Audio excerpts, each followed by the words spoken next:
बिस्मिल्लाहिर्रहमानिर्रहीम। अस्सलाम वालेकुम। प्यारे दोस्तों, तारीख़ में ऐसे कई लोग गुजरे हैं कि जिनको अल्लाह ताला ने दुनिया की बादशाहत अता की, उनको ताकत अता की, और वो लोग अल्लाह ही का मुकाबला कर बैठे। वो लोग अपनी ताकत और बादशाहत में ऐसे मस्त हुए कि खुदा को ही भुला बैठे और अपने आप को खुदा समझने लगे। अपनी बदमस्ती में ये बदबख्त खुद को खुदा कहलवाने लगे और खुदाई का दावा कर बैठे। दोस्तों, खुदाई का दावा करने वालों में कुछ नाम तो मारूफ व मशहूर हैं, जिनमें शदाद, नमरूद, फिरौन और हामान शामिल हैं। आज की वीडियो में उन बदबख्तों के इबरतनाक अंजामों का तस्करा करेंगे कि कैसे रब ताला ने उनको इबरत का निशान बनाया, और उनके अलावा तारीख में खुदाई का दावा करने वाले मजीद किरदारों का तस्करा भी वीडियो में शामिल किया जाएगा, जिनसे अक्सर लोग वाकिफ नहीं हैं। वीडियो को आपने स्किप नहीं करना और आखिर तक देखना है, और वीडियो को शेयर भी ज़रूर कीजिएगा ताकि उन बदबख्तों के अंजाम से हर इंसान इबरत हासिल कर सके। दोस्तों, सबसे पहले तस्करा करते हैं शदाद का, जिसने ना सिर्फ खुदाई का दावा किया बल्कि उसने दुनिया में अपनी जन्नत बनवाई। कहते हैं शदाद के दौर में किसी बादशाह में इतनी जुर्रत और ताकत नहीं थी कि उसका मुकाबला कर सके। इस तसल्लुत और गलबा ने उसको इतना मगरूर और मुतकब्बर कर दिया कि उसने खुदाई का दावा कर दिया। उस वक्त के उलमा सालिहीन ने, जो साबका अंबिया के उलूम के वारिस थे, उसे समझाया और अल्लाह के अजाब से डराया, तो वो कहने लगा, जो हुकूमत और दौलत और इज़्ज़त उसको अब हासिल है, उससे ज़्यादा अल्लाह ताला की इबादत करने से क्या हासिल होगा। जो कोई किसी की खिदमत और ताअत करता है, या तो इज़्ज़त और मनसब की तरक्की के लिए करता है या दौलत के लिए करता है, मुझे तो ये सब कुछ हासिल है, मुझे क्या ज़रूरत कि मैं किसी की इबादत करूं। हज़रत हूद अलैहिस्सलाम ने भी उसे समझाने की कोशिश की, लेकिन बेसूद। समझाने वालों ने यह भी कहा कि यह हुकूमत और दौलत एक फ़ानी चीज़ है, जबकि अल्लाह की अताअत में उखरवी निजात और जन्नत का हसूल है, जो दुनिया की हर दौलत से बेहतर और ज़्यादा कीमती है। उसने पूछा, ये जन्नत कैसी होती है, उसकी तारीफ़ और खूबी बताओ। नसीहत करने वालों ने जन्नत की वो सिफ़ात जो अंबिया कराम की तालीमात के ज़रिए उनको मालूम हुई थी, उसके सामने बयान की। तो उसने कहा, मुझे उस जन्नत की ज़रूरत नहीं, ऐसी जन्नत में तो खुद ही दुनिया में बना सकता हूँ। चनाचे उसने अपने अफसरों में से 100 मोतबर अफराद को बुलाया, हर एक को 1000 आदमियों पर मुकर्रर किया, और तामीर के सिलसिले में उन सबको अपना नुक्ता नज़र और पसंद समझा दी। उसके बाद पूरी दुनिया में इस काम के माहिरीन को अदन भिजवाने का हुक्म दिया, और अपनी कलवरों में सब हुक्मरानों को हुक्म दिया कि सोने चांदी की कानों से ईंटें बनवा कर भेजें, और कोहे अदन के मुत्तसिल एक मुरब्बा शहर जन्नत के नाम से, जो 10 कोस चौड़ा और 10 कोस लंबा हो, बनाने का हुक्म दिया। उसकी बुनियादें इतनी गहरी खुदवाई कि पानी के करीब पहुंचा दें। फिर उन बुनियादों को संगे सुलमानी से भरवा दिया। जब बुनियादें भरकर ज़मीन के बराबर हो गईं, तो उन पर सोने चांदी की ईंटों की दीवारें चुनवा दी गईं। उन दीवारों की बुलंदी उस जमाने के गज के हिसाब से 100 गज मुकर्रर की गई। जब सूरज निकलता तो उसकी चमक से दीवारों पर निगाह नहीं ठहरती थी। यूं शहर की 4 दीवारी बनाई गई। उसके बाद 4 दीवारी के अंदर 1000 महल तामीर किए गए। हर महल 1000 सतूनों वाला था, और हर सतून जवाहरात से जुड़ा हुआ। फिर शहर के दरमियान में एक नहर बनाई गई, और हर महल में उस नहर से छोटी छोटी नहरें ले जाई गईं। हर महल में हौज और फवारे बनाए गए। उन नहरों की दीवारें और फर्श याकूत, जमुर्द, मरजान और नीलम से सजा दी गईं। नहरों के किनारे पर ऐसे मसनूई दरख्त बनाए गए जिनकी जड़ें सोने की, शाखें और पत्ते जमुर्द के थे। उनके फल मोती और याकूत और दूसरे जवाहरात के बनाकर उन पर टांक दिए गए। शहर की दुकानों और दीवारों को मुश्को, ज़फ़रान और अंबर और गुलाब से खुशबूदार किया। याकूत और जवाहरात के खूबसूरत परिंदे चांदी की ईंटों पर बनवाए गए, जिन पर पहरेदार अपनी अपनी बारी पर आकर पहरे के लिए बैठते थे। जब तामीर मुकम्मल हो गई तो हुक्म दिया कि सारे शहर में रेशम के कालीन बिछा दिए जाएं। फिर नहरों में से किसी के अंदर मीठा पानी, किसी में शराब, किसी में दूध और किसी में शहद व शरबत जारी कर दिया गया। बाजारों और दुकानों को बेहतरीन पर्दों से आरास्ता कर दिया गया, और हर पेशा हुनर वाले को हुक्म हुआ कि अपने अपने कामों में मशगूल हो जाएं, और ये कि शहर के तमाम वासियों के लिए हर वक्त हर 9 किस्म के फल मेवे पहुंचा करें। 12 साल की मुद्दत में शहर जब इस सजावट के साथ तैयार हो गया, तो तमाम उमरा और अरकान दौलत को हुक्म दिया कि सब उसी में आबाद हो जाएं। پھر شداد خود اپنے لاؤ لشکر کے ہمراہ انتہائی تکبر اور غرور کے ساتھ اس شہر کی طرف روانہ ہوا۔ بعض علماء و مصلحین کو بھی ساتھ لیا اور راستے بھر ان سے ٹھٹھا و تمسخر کرتے ان سے کہتا رہا، ایسی جنت کے لیے تم مجھے کسی اور کے آگے جھکنے اور ذلیل ہونے کا کہہ رہے تھے، میری قدرت و دولت تم نے دیکھ لی۔ جب قریب پہنچا تو تمام شہر والے اس کے استقبال کے لیے شہر کے دروازے کے باہر آ گئے اور اس پر زر و جواہر نچھاور کرنے لگے۔ اسی ناز و ادا سے چلتے ہوئے جب شہر کے دروازے پر پہنچا تو روایت ہے کہ ابھی اس نے گھوڑے کی رکاب سے ایک پاؤں نکال کر دروازے کی چوکٹ پر رکھا ہی تھا کہ اس نے وہاں پہلے سے ایک اجنبی شخص کو کھڑے ہوئے دیکھا۔ اس نے پوچھا، تو کون ہے؟ اس نے کہا، میں ملک الموت ہوں۔ پوچھا، کیوں آئے؟ اس نے کہا، تیری جان لینے۔ شداد نے کہا، مجھ کو اتنی مہلت دے کہ میں اپنی بنائی ہوئی جنت کو دیکھ لوں۔ جواب ملا، مجھ کو حکم نہیں۔ کہا، چلو اس قدر ہی فرصت دے دو کہ گھوڑے پر سے اتر آؤں۔ جواب ملا، اس کی بھی اجازت نہیں۔ چنانچہ ابھی شداد کا ایک پاؤں رکاب میں اور دوسرا چوکٹ پر ہی تھا کہ ملک الموت نے اس کی روح قبض کر لی۔ پھر حضرت جبرائیل علیہ السلام نے بڑے زور سے ایک ہولناک چیخ ماری کہ اس وقت تمام شہر ماں اپنی عالیشان سجاوٹوں کے ایسا زمین میں سمایا کہ اس کا نام و نشان تک باقی نہ رہا۔ قرآن پاک میں اس کا ذکر اس طرح ہوا ہے، وہ جو ارم تھے بڑے ستونوں والے اور شہروں سے اس کے مانند کوئی شہر شاندار نہ تھا۔ دوستو، معتبر تفاسیر میں لکھا ہے کہ بادشاہ اور اس کے لشکر کے ہلاک ہو جانے کے بعد وہ شہر بھی لوگوں کی نگاہوں سے اوجھل کر دیا گیا، مگر کبھی کبھی رات کے وقت عدن اور اس کے ارد گرد کے لوگوں کو اس کی کچھ روشنی اور جھلک نظر آ جاتی ہے۔ یہ روشنی اس شہر کی دیواروں کی ہوتی تھی۔ حضرت عبداللہ بن قلابہ رضی اللہ عنہ جو صحابی ہیں، اتفاق سے ادھر کو چلے گئے۔ اچانک آپ کا ایک اونٹ بھاگ گیا۔ آپ اس کو تلاش کرتے کرتے اس شہر کے پاس پہنچ گئے۔ جب اس کے میناروں اور دیواروں پر نظر پڑی تو آپ بے ہوش ہو کر گر پڑے۔ جب ہوش آیا تو سوچنے لگے کہ اس شہر کی صورتحال تو ویسی ہی نظر آتی ہے جیسی نبی کریم صلی اللہ علیہ وآلہ وسلم نے ہم سے شداد کی جنت کے بارے میں بیان فرمائی تھی۔ یہ میں خواب دیکھ رہا ہوں یا اس کا کسی حقیقت سے بھی کوئی تعلق ہے؟ اور روایات بتاتی ہیں کہ یہ واحد صحابی ہیں جنہوں نے اللہ تعالیٰ کی قدرت کاملہ سے اور رب تعالیٰ کے حکم سے شداد کی جنت کو حقیقت کی آنکھوں سے دیکھا، اور اس کی تصدیق نبی کریم صلی اللہ علیہ وآلہ وسلم کی روایات سے بھی ہوتی ہے۔ لیکن یہ ہمارا آج کا موضوع نہیں ہے کہ وہ روایات بیان کی جائیں۔ البتہ آپ نے شداد کا انجام ملاحظہ کیا کہ خدائی کا دعویٰ کرنے والے شداد کو رب تعالیٰ نے کیسے عبرت کا نشان بنایا۔ اب تذکرہ کرتے ہیں نمرود کے انجام کا۔ پیارے دوستو، یاد رہے کہ نمرود مسلسل 400 سال تک بادشاہ رہا۔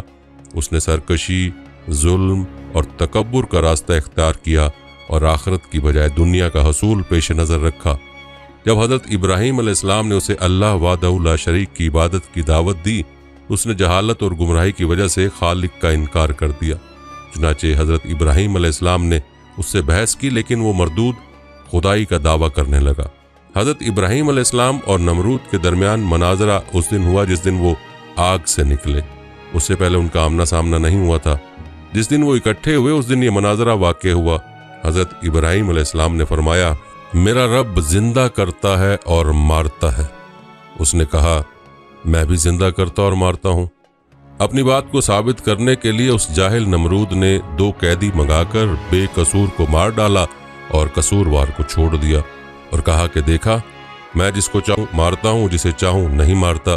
اس طرح سب کو فریب دینے کی کوشش کی کہ اس نے ایک کو موت دے دی اور دوسرے کو زندگی بخش دی ہے۔ اس کا یہ عمل حضرت ابراہیم علیہ السلام کی دلیل کا جواب نہیں تھا، اور نہ ہی اس کا موضوع مناظرے سے کوئی تعلق تھا، بلکہ یہ ایک بیکار بات تھی جس سے ظاہر ہوا کہ اس کے پاس کوئی دلیل نہ تھی، اور یہ دلیل جو اس نے پیش کی تھی ایسی تھی کہ حاضرین یا دوسرے لوگوں میں سے بہت سے افراد کی سمجھ میں آنے والی نہیں تھی۔ اس لیے حضرت ابراہیم علیہ السلام نے ایک اور دلیل پیش کر دی اور اسے سب کے سامنے لاجواب ہونا پڑا۔ ارشاد باری تعالیٰ ہے، ابراہیم نے کہا کہ اللہ تو وہ ہے جو سورج کو مشرق سے نکالتا ہے، لہٰذا تو اسے مغرب سے نکال دے۔ یعنی یہ سورج روزانہ مشرق سے نکلتا ہے جسے اس کو پیدا کرنے والے اور چلانے والے نے مقرر کر رکھا ہے۔ اگر تو ہی زندگی اور موت کا مالک ہے، جیسا کہ تیرا دعویٰ ہے کہ تو زندہ کرتا ہے اور موت دیتا ہے، تو اس کو مغرب سے لیا، کیونکہ جس کے ہاتھ میں زندگی اور موت کا اختیار ہو وہ جو چاہے کر سکتا ہے۔ اسے نہ منع کیا جا سکتا ہے اور نہ مغلوب کیا جا سکتا ہے، بلکہ وہ ہر چیز پر غالب ہوتا ہے۔ اور ہر چیز اس کے حکم کی پابند ہوتی ہے۔ اگر تیرا دعویٰ سچا ہے تو یہ کام کر، ورنہ ثابت ہو جائے گا کہ تیرا دعویٰ غلط ہے، اور یہی حقیقت ہے، اور ہر شخص جانتا ہے کہ تو یہ کام نہیں کر سکتا۔ تو اس قدر عاجز ہے کہ ایک مچھر بھی پیدا نہیں کر سکتا۔ اس طرح حضرت ابراہیم علیہ السلام نے اس کا جاہل اور عاجز ہونا واضح فرما دیا، لہذا اس کے پاس کہنے کو کچھ نہیں تھا اور اس کا منہ بند ہو گیا۔ اسی لیے اللہ پاک فرماتا ہے، جس کا ترجمہ ہے، یہ سن کر کافر ششدر رہ گیا اور اللہ بے انصافوں کو ہدایت نہیں دیا کرتا۔ دوستو، کہا جاتا ہے کہ نمرود نے اشیاء خوردنی کا انتظام اپنے ہاتھ میں رکھا تھا۔ لوگ غلہ لینے کے لیے اس کے پاس جاتے تھے۔ حضرت ابراہیم علیہ السلام بھی دوسروں کے ساتھ غلہ لینے گئے۔ اس نے حضرت ابراہیم علیہ السلام کو غلہ دینے سے انکار کر دیا۔ آپ خالی ہاتھ لوٹے اور گھر کے قریب پہنچے تو دونوں بورے مٹی سے بھر لیے، اور سوچا کہ جب میں گھر پہنچوں گا تو گھر والے مطمئن ہو جائیں گے۔ گھر پہنچ کر انہوں نے بورے اتارے اور خود سو گئے۔ آپ کی زوجہ محترمہ حضرت سارہ اٹھ کر بوروں کے پاس گئیں تو دیکھا کہ وہ عمدہ غلے سے بھرے ہوئے۔ انہوں نے کھانا تیار کیا۔ جب حضرت ابراہیم علیہ السلام بیدار ہوئے تو دیکھا کہ کھانا تیار ہے۔ انہوں نے پوچھا، یہ کھانا کہاں سے آیا؟ زوجہ محترمہ نے فرمایا کہ جو آپ لائے تھے اسی سے تیار کیا ہے۔ حضرت ابراہیم علیہ السلام سمجھ گئے کہ اللہ پاک نے معجزانہ طور پر عطا فرمایا ہے۔ نمرود مردود ہر بار توحید کی دعوت کو قبول کرنے سے انکار کرتا رہا۔ بالآخر بولا، تو اپنے لشکر جمع کر لے، میں اپنے لشکر جمع کرتا ہوں تاکہ تیرے خدا کے ساتھ میرا مقابلہ ہو۔ حضرت ابراہیم علیہ السلام نے فرمایا، اے مردود، تو اپنا لشکر جمع کر، میرا خدا کن فیکون میں جمع کر دے گا۔ تب وہ مردود مشرق و مغرب کی فوج کو جمع کرنے میں لگ گیا۔ حضرت ابراہیم علیہ السلام نے آخری بار بھی اس کو ہدایت کی دعوت دی، لیکن اس مردود نے کہا کہ مجھے تیرے خدا کی کچھ حاجت نہیں۔ اس وقت حضرت ابراہیم علیہ السلام نے دعا مانگی کہ اے مالک، یہ ملعون نافرمان تیرے ساتھ مقابلہ کرنا چاہتا ہے، اس کو ہلاک کر۔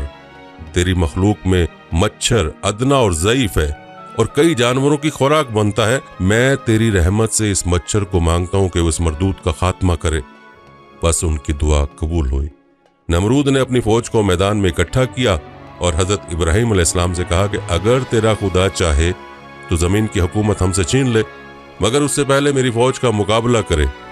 حضرت ابراہیم علیہ السلام نے اس سے کہا کہ مردود دیکھ، میرے خدا کی فوج آ گئی ہے۔ نمرود نے دیکھا کہ ہوا پر کالے بادل کی مانند کچھ چلا آتا ہے۔ یہ دیکھ کر لشکر میں ہلچل مچ گئی، مچھروں کا شور پھیل گیا اور اس مردود کا سارا جوش و خروش جاتا رہا۔ یوں اللہ پاک نے اس لشکر پر مچھر مسلط کر دیے۔ انہوں نے ان کا گوشت اس طرح کھا لیا کہ صرف ہڈیاں باقی رہ گئیں۔ ایک مچھر اس پلید نمرود کی ناک میں گھس گیا اور دماغ میں جا کر اس کا مغز کھانے لگا۔ مردود اس عذاب میں گرفتار ہوا کہ جس کا چارہ کچھ نہ ہو سکا۔ وہ ہر کسی سے سر پر لکڑی یا ہتھوڑا مرواتا، جس سے مچھر کچھ پل دم لیتا اور اس کو چین آتا۔ شب و روز اس کے سر پر سونٹے کھاتے ہوئے گزرنے لگی، حتیٰ کہ اللہ پاک کے حکم سے وہ مردود کفر کی حالت میں ہلاک ہو گیا۔ پیارے دوستو، اسے کہتے ہیں قدرت الہی، کہ تکبر و غرور میں خدائی کا دعویٰ کرنے والے کو اس طرح نشان عبرت بنایا کہ ایک حقیر سی مخلوق کے ذریعے اس خدائی کے دعوے دار کو ذلیل کیا اور رہتی دنیا کو بتا دیا کہ انسان کی کیا اوقات ہے، جو خرمستیوں میں مبتلا ہو کر بڑے بڑے دعوے کرنے لگتا ہے۔ انسان ایک مچھر جیسے مخلوق کا مقابلہ نہیں کر سکتا اور اس کے مقابلے سے عاجز ہے، تو پھر وہ کس بات پر مغرور ہے؟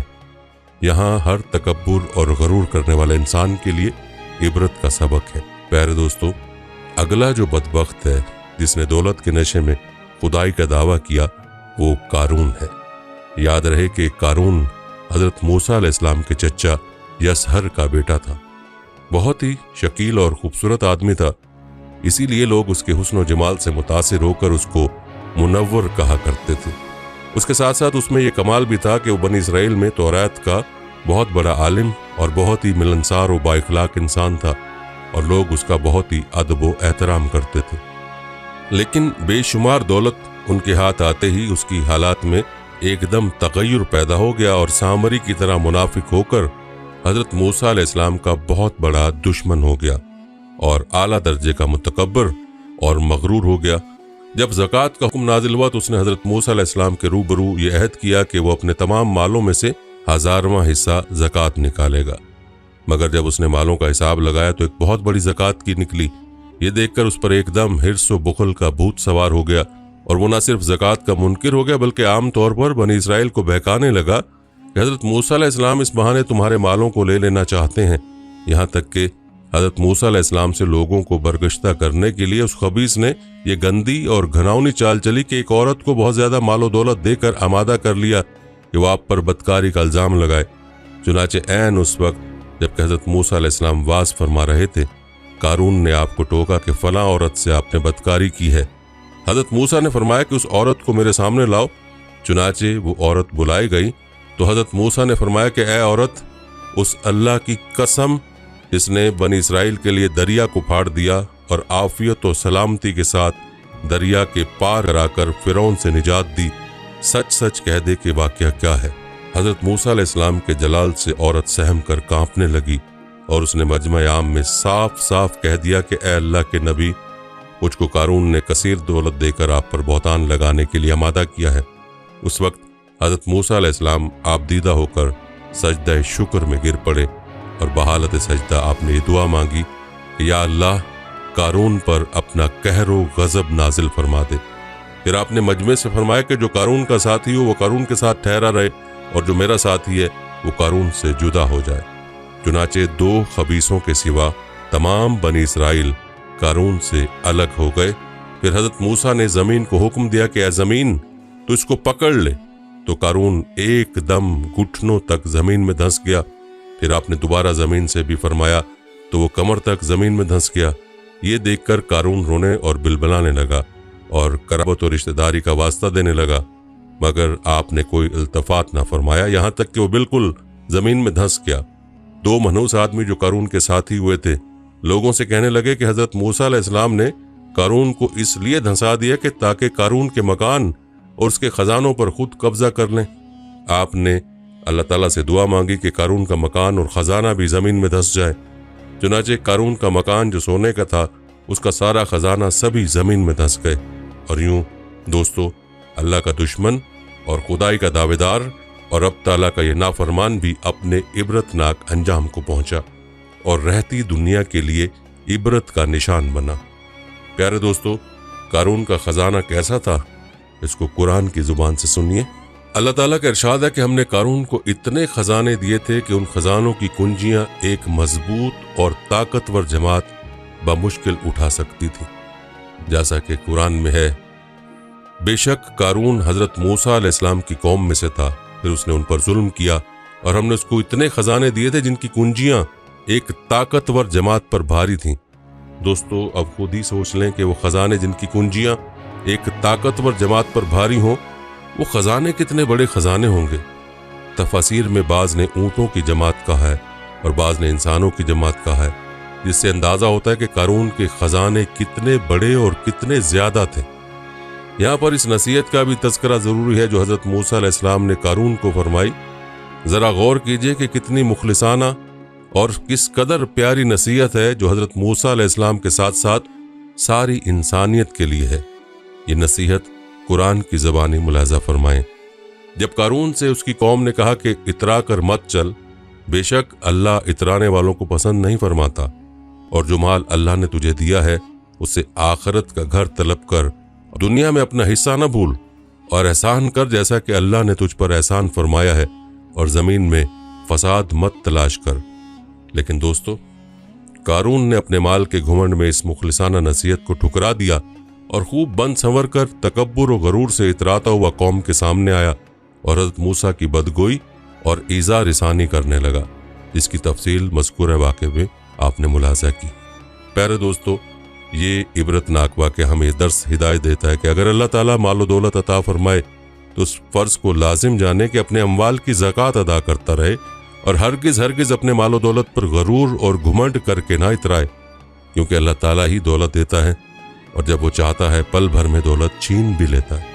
हर वक्त इसका ध्यान रखते हुए तवाज़े और इनकसारी की आदत रखे और हरगिज़ कभी अम्बिया और औलिया सालेहीन की ईज़ा रिसानी और बदगोई न करे। उन अल्लाह के नेक बंदों की दुआ और बद्दुआ से वो हो जाया करता है जिसका लोग तसव्वुर और ख्याल भी नहीं कर सकते। प्यारे दोस्तों, कारून के बाद जिस बदबख्त ने अल्लाह की नाफरमानी की اور اپنی طاقت کے گھمنڈ میں خدائی کا دعویٰ کیا وہ فرعون کے نام سے معروف ہے۔ یاد رہے کہ یہ بات آج سے 3000 سال قبل کی ہے کہ جب مصر میں فرعون نے بنی اسرائیل پر ظلم و ستم ڈھائے اور انہیں اپنا غلام بنا لیا، تب موسیٰ علیہ السلام کو اللہ تعالیٰ نے حکم دیا کہ اب وقت آ گیا، تم بنی اسرائیل کو مصر سے نکال کر باپ دادا کی زمین کی طرف لے جاؤ۔ اللہ تعالیٰ کے حکم کے مطابق موسیٰ علیہ السلام اور ان کے بھائی ہارون علیہ السلام ہزاروں بنی اسرائیلیوں کو لے کر راتوں رات مصر سے نکلے اور بحر احمر کی شمالی طرف خلیج سوئس کے شمال میں پہنچ گئے۔ فرعون کو جب یہ خبر ملی تو اپنی بھاری لشکر لے کر ان کے پیچھے نکلا۔ اللہ نے موسیٰ کو حکم دیا، چنانچہ ہم نے موسیٰ کے پاس وحی بھیجی کہ اپنی لاٹھی سمندر پر مارو، بس پھر سمندر پھٹ گیا اور ہر حصہ ایک بڑے پہاڑ کی طرح کھڑا ہو گیا۔ سمندر میں ایک خشک راستہ نکل آیا اور بنی اسرائیل اس پر چلتے ہوئے دوسری طرف بچ نکلے۔ فرعون کا لشکر بھی یہ دیکھ کر ان کے پیچھے چلنے لگا، مگر جیسے ہی تمام لشکر دریا کے درمیان میں پہنچا، دریا کا پانی آپس میں مل گیا اور تمام لشکر غرق ہو گیا سوائے فرعون کی لاش کے۔ جب فرعون غرق ہونے لگا اور ملائکہ عذاب سامنے نظر آنے لگے تو کہنے لگا میں اسی ایک وحدہ لا شریک لہ پر ایمان لاتا ہوں، مگر اللہ کی طرف سے جواب دیا گیا کہ اب ایمان لاتا ہے، حالانکہ تو پہلے نافرمانی کرتا رہا اور مفسد بنا رہا، تو آج ہم تیرے بدن کو دریا سے نکال لیں گے تاکہ تو پچھلوں کے لیے عبرت ہو، اور بہت سے لوگ ہماری نشانیوں سے بے خبر ہیں۔ پیارے دوستو، قرآن میں رب تعالیٰ نے کہہ دیا کہ فرعون کی لاش عبرت کا نشانہ بن کر رہ جائے گی، اور قرآن کی تعلیم صحیح ثابت ہوئی۔ فرعون کی لاش 1881 کو بحر احمر سے ملی اور آج مصر کے عجائب خانے میں محفوظ ہے۔ دوستو، یہ وہی فرعون ہے جس نے خدا ہونے کا دعویٰ کیا اور اللہ تعالیٰ نے اسے غرق کر کے اس کی لاش کو نشان عبرت بنا دیا، اور قیامت تک کے لوگوں کے لیے یہ اسی طرح عبرت کا نشان بنا رہے گا۔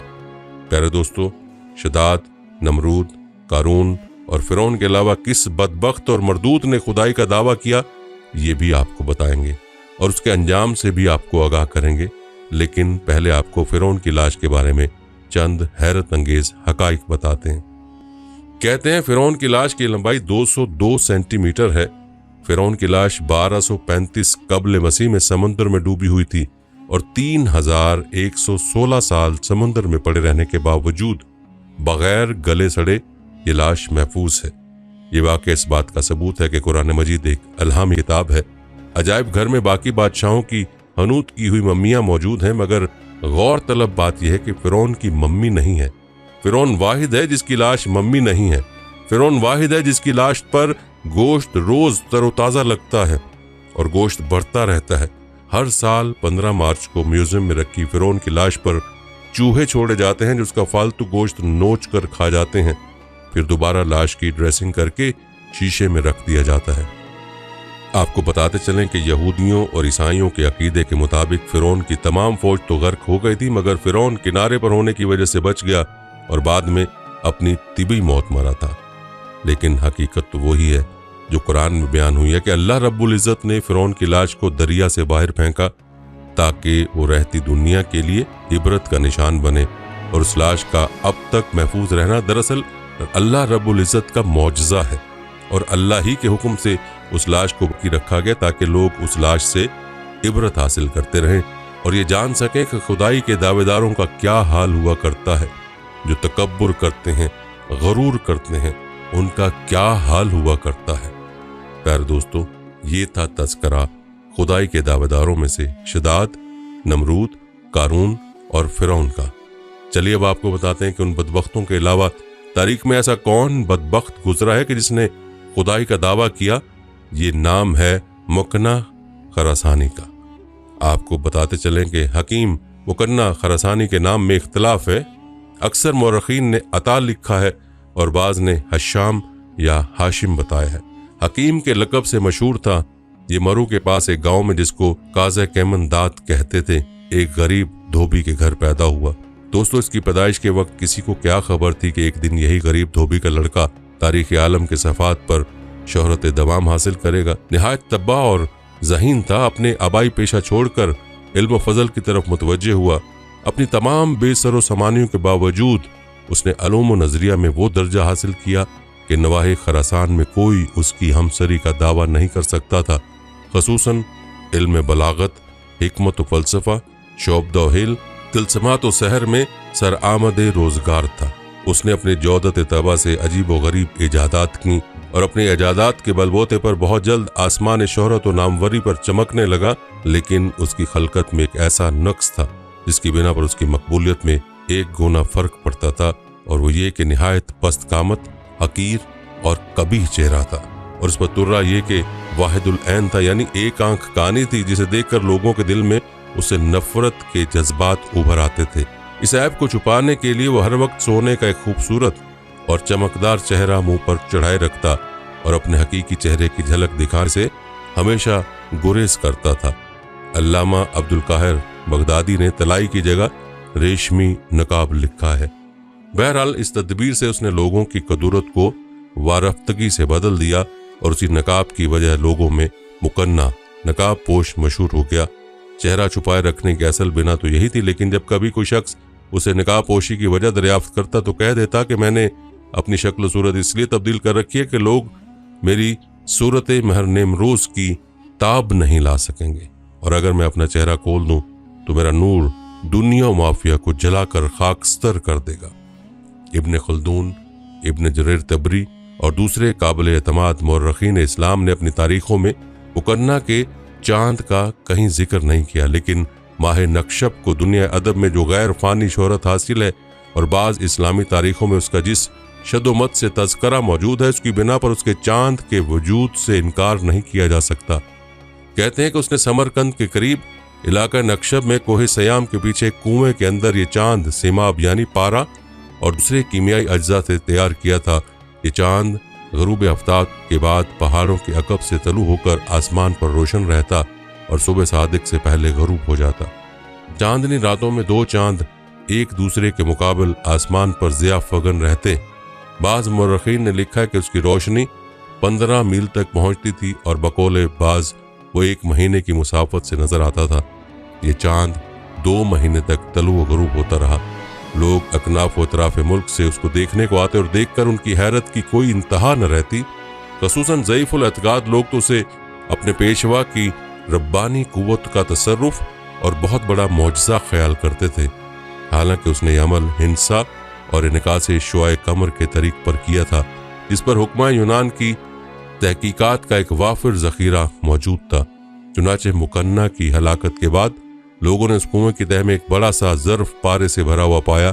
گویا معلوم نہ ہو سکا کہ وہ تکنیک کیا استعمال کرتا تھا اور اس مہتاب میں اس نے کس طرح برقی روشنی پیدا کر دی تھی، لیکن عہد حاضر کے بعض محققین کا خیال ہے کہ ماہ نکشب کا یہ طلوع غروب مبالغہ آمیز ہے، اور ایسا معلوم ہوتا ہے کہ مکنہ نے اسے برقی چاند کو کسی بلند پہاڑی کی چوٹی پر قائم کیا ہوگا جو کئی منزلوں سے نظر آتی ہوگی، اور اس میں اس قدر روشنی پیدا ہونا کوئی بعید نہیں جو چند منزلوں سے نظر آ سکے۔ یہ چاند رات بھر یا جب تک وہ چاہتا کلہ کو پر طلوع ہو کر قائم رہتا ہوگا۔ بہرحال عربی اور فارسی ادبیات میں ماہ نکشب یا بدر مکنہ کا بہت ذکر پایا جاتا ہے، اور شعراء نے اس سے تشبیہات کا کام لیا ہے۔ دوستو، یہ تو ذکر تھا مکنہ کے چاند کا۔ آپ تذکرہ کرتے ہیں اس کے مکنہ کے خدائی کے دعوے کا اور اس کی مشرکانہ تعلیمات کا۔ آپ کو بتاتے چلیں کہ دوسرے ملاحدہ کی طرح مکنہ کے نظریات کی بنیادیں بھی زرتشتی عقائد اور بت پرست فلسفیوں کے خیالات پر قائم کی گئی تھیں۔ اس کا بدترین مذہبی اصول مسئلہ تناسخ تھا، جس کی بنیاد پر اس نے الوہیت کا دعویٰ کیا اور کہا کہ حق تعالی میرے پیکر میں ظاہر ہوا ہے، یہ یوں کہیے کہ میں خداوند کا اوتار ہوں۔ دوستو، چونکہ خدائی کا دعویٰ کرنے والے کے لیے تسخیر عناصر سب سے پہلی ضرورت ہے، اس لیے شرط کو پورا کرنے کے لیے اس نے چاند کی کرشمہ سازی دکھائی، لیکن مکنہ نے خدا کی مسند کو صرف اپنا ہی حصہ نہیں بنایا بلکہ تمام انبیاء علیہ السلام کو مظہر خداوندی قرار دیا اور کہا کہ خدا قدوس سب سے پہلے آدم علیہ السلام کی صورت میں جلوہ گر ہوا، اور یہی وجہ تھی کہ ملائکہ کو اسے سجدہ کرنے کا حکم ملا، ورنہ کیوں کر جائز اور ممکن تھا کہ ملائکہ غیر اللہ کو سجدہ کرنے پر مجبور ہوتے، اور ابلیس ان سے انکار کرنے کی وجہ سے مستجب عذاب اور مردود ابدی ہو جاتا۔ لیکن یہ خیال صحیح نہیں، کیونکہ بنا بر تحقیق آدم علیہ السلام مسجود نہیں بلکہ محض जहत सजदा थे। मुकन्ना कहता था आदम अलैहिस्सलाम के बाद हक ताला ने नूह अलैहिस्सलाम की सूरत में हलूल किया, फिर यके बाद दीगरे ज़ात खुदावंदी तमाम अंबिया की सूरतों में ज़ाहिर होती रही। अंजाम कार खुदाए बुजुर्ग बरतर अबू मुस्लिम खरसानी की सूरत में जलवागर हुआ और अब उसी शान से मेरे पैकर में दावत निज़ारा दे रहा है। मैं उस ज़माने का अवतार हूँ, इसलिए हर फर्द व बशर का फ़र्ज़ है कि मुझे सजदा करे और मेरी परस्तिश करे ताकि फलाह अब्दी का मुस्तहिक हो। कहते हैं हजार हा मक्कार और बेशुमार जाहिल इंसान उसके दावे खुदाई को सही जानकर उसके सामने सरबसजूद होने लगे। ये शख्स अबू मुस्लिम खरसानी को, जिसे खलीफा जाफर मंसूर अब्बासी ने कत्ल करा दिया था, हजरत सैयदुल अव्वलीन व आखरीन सल्लल्लाहु अलैहि वसल्लम से माज़ल्ला अफजल बताता था। ये तो उसके अलहाद व ज़नकत का हाल था। अब जरा उसकी तालीमात के इखलाकी पहलू मुलाजा फरमाइए। उसने तमाम मुहर्रमात को मुबाह कर दिया। उसके पैरू बेतकल्लफ पराई औरतों से तस्कीन हवस करते। उसके मजहब में मुर्दार और खंजीर हलाल थे। मुकन्ना ने सोम सलात और दूसरी तमाम इबादतें बरतरफ कर दी। उसके पैरू मस्जिदें बनवाते और उनमें मुअज्जिन नौकर रखते थे, लेकिन नमाज न पढ़ते। बल्कि कोई भूला भटका परदेसी मुसलमान अगर मस्जिद में चला जाता तो मुअज्जिन और मुकन्ना के दूसरे पैरू मौका मिलने पर उसके खून से हाथ रंगीन करके उसकी लाश को मस्तूर कर देते। मगर जब मुसलमान हुक्मरानों की तरफ से उन पर बहुत सख्तियां होने लगीं तो उनकी वहशतनाक सरगर्मियां मुअत्तल हो गईं। कहते हैं जब मुकन्ना का हल्का मुरीदीन बहुत वसी हो गया तो उसने सियासी इख्तिदार हासिल करने की तदबीरें शुरू की। चुनाचे इस गर्ज के लिए उसने दो जबरदस्त किले तैयार कराए। एक का नाम वसीक और दूसरे का नाम सयाम था, जो एक पहाड़ की चोटी पर था। किला सयाम मजबूती में अपना जवाब नहीं रखता था। उसकी फसील का अंदाजा इससे हो सकता है कि 100 से ज्यादा बड़ी ईंटें जो उस जमाने में किलों की तामीर के लिए तैयार की जाती थीं, दीवार की अर्ज में लगती थीं। इसके अलावा किला के इर्द गिर्द एक बेहद गहरी और चौड़ी खंदक थी और किला की कुव्वत मुदाफ़त का यह आलम था कि उसमें कई साल का सामान रस्त और असलह जंग का बहुत बड़ा ज़ख़ीरा हर वक्त मुहैया रहता था। कहते हैं मुकन्ना ने और भी बहुत से छोटे छोटे किले तामीर कराए और उनमें मजबूती से कदम जमा लिए और निहायत बेबाकी से खरासान के मुख्तलिफ इलाकों में मुसलमानों के खिलाफ धमा चौकड़ी मचा दी। इस असना में बुखारा और सनद में बागियों और दूसरे शौरीदा असुरों की एक जमात पैदा हो चुकी जिनको बैजा कहते थे।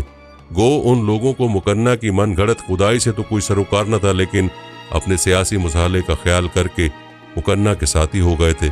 इसके अलावा तुर्कों से भी मुकन्ना को बड़ी तकवीत पहुंची, जो उस वक्त तक दायरा इस्लाम में दाखिल नहीं हुए थे बल्कि इस्लाम के बदतरीन दुश्मन थे और अक्सर औकात खिलाफत इस्लामिया के सरहदी इलाकों में ताख्तो ताराज करके भाग जाया करते थे। अब मुकन्ना और उसके इत्तेहादी जमातों का यह मामूल हो गया कि जहां मौका पाया मुसलमानों पर हमला करके कत्लो गारत का मैदान गर्म किया और रफू चक्कर हो गए। यूं उसकी अफवाज इस्लामी से बहुत सी जंगें भी हुई। खलीफा मेहदी ने अबू नुमान जुनैद और लैस बिन नसर को फौज देकर पीरवान मुकन्ना के मुकाबले पर भेजा, लेकिन इस्लामी लश्कर ने हज़ीमत उठाई। लैस का भाई मोहम्मद बिन नसर और उसका बिरादरज़ादा हसान इस मार्के में काम आए।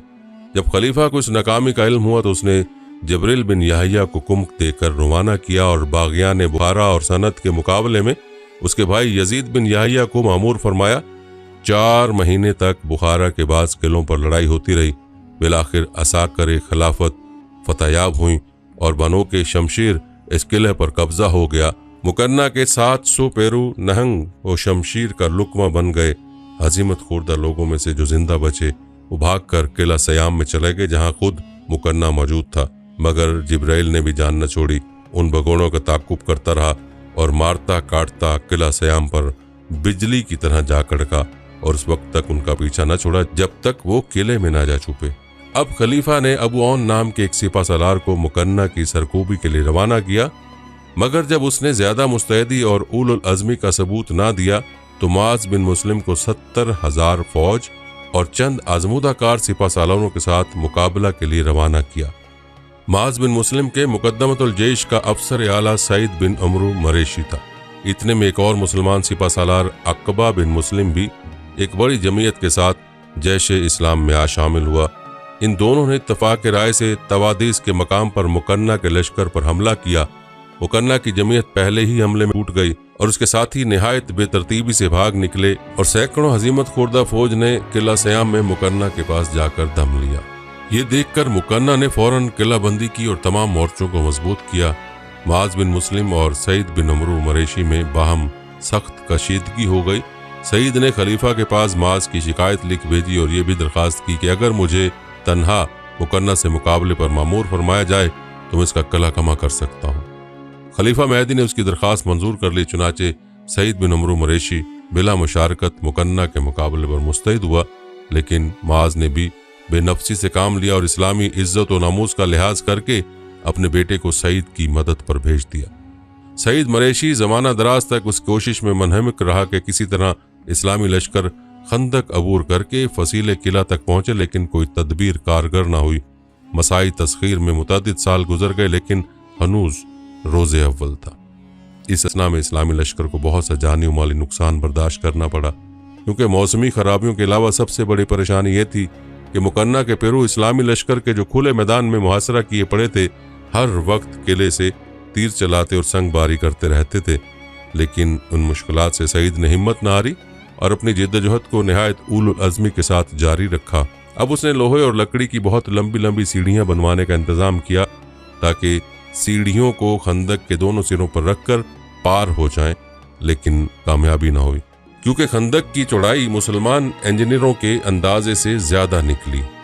अब सईद ने खलीफा मेहदी को खत लिखा कि 1000 जतन किए, लेकिन किला तक रसाई नहीं हो सकी। अब इसके सिवा कोई चारा कार नहीं कि किसी तरह खंदक को पाट दिया जाए।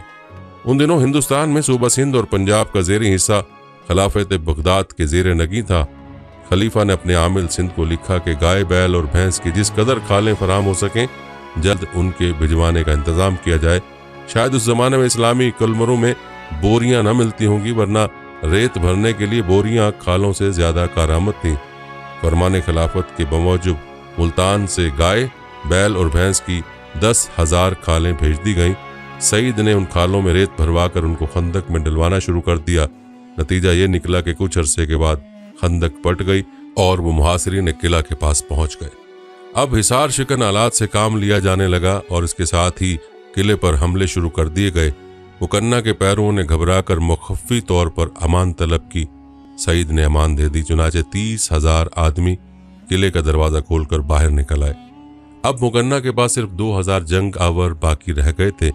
जब सईद ने मुहासरे में ज़्यादा सख्ती की तो मुकन्ना ने अपनी हलाकत का यकीन करके अपने अहलो अयाल को जमा किया और जामे जहर पिला पिला कर सबको नजर अजल कर दिया और आखिरकार खुद भी जहर का प्याला पी लिया। मरते वक्त अपने अकीदतमंदों से कहने लगा कि बाद अज़ मर्ग मुझे आग में जला देना, ताकि मेरी लाश दुश्मन के हाथ ना आ जाए। लेकिन लश्कर इस्लाम ने किला में दाखिल होकर मुकन्ना का सर काट लिया और खलीफा के पास हलब भेज दिया। और बाज़ कहते हैं कि किला में जिस कदर चौपाए और मालो असबाब था, उसने उसे जलाने का हुक्म दिया। फिर साथियों से कहा कि जिस शख्स को इस बात की ख्वाहिश हो कि मेरे साथ खुल्द बरी में पहुंच जाए, वो इस आग में मेरे साथ कूद पड़े। सब खुश एतकादों ने हुक्म की तामील की और आग में कूद के खाके स्याह हो गए। जब लश्कर इस्लाम किले में दाखिल हुआ तो किसी इंसान या चार पाए का नामो निशान न पाया। याद रहे कि यह वाक़या 163 हिजरी का है। उसके अक्सर पेरू जो बाहर इतराफ मुल्क में जिंदा रह गए, उसकी तबाही और मादूम हो जाने से और ज्यादा फितने में जा पड़े और ये एतकाद कर बैठे कि मुकन्ना आसमानों पर चला गया है।